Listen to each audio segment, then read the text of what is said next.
Sa mundo ng showbiz, isang nakakakilig at makasaysayang balita ang muling yumanig sa social media. Ang pagbabalik ng Pinoy Big Brother Celebrity Collab Edition 2.0 na magsisimula na sa Oktubre 25. Ang season na ito ay kakaiba dahil unang pagkakataon muli na magsasanib puwersa ang mga artista mula sa ABS-CBN at GMA, isang crossover na dati parang imposible.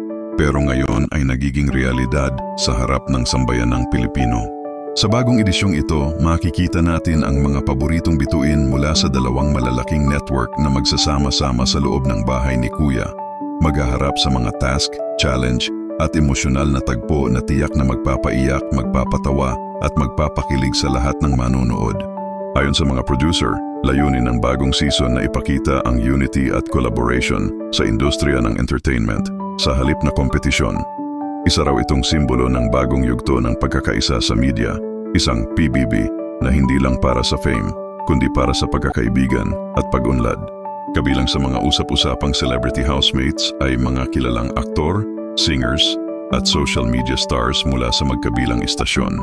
At syempre hindi mawawala ang mga paboritong hosts na magbabalik para maghatid ng kilig at excitement gabi-gabi.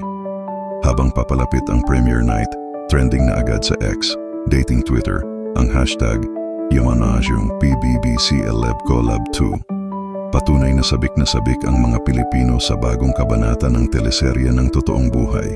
Kaya sa Oktubre 25, ihanda na ang popcorn dahil sa loob ng bahay ni Kuya, hindi lang artista ang magtatagisan, kundi dalawang mundo ng showbiz na magsasanib para sa iisang teleserye ng pagkakaibigan at katotohanan.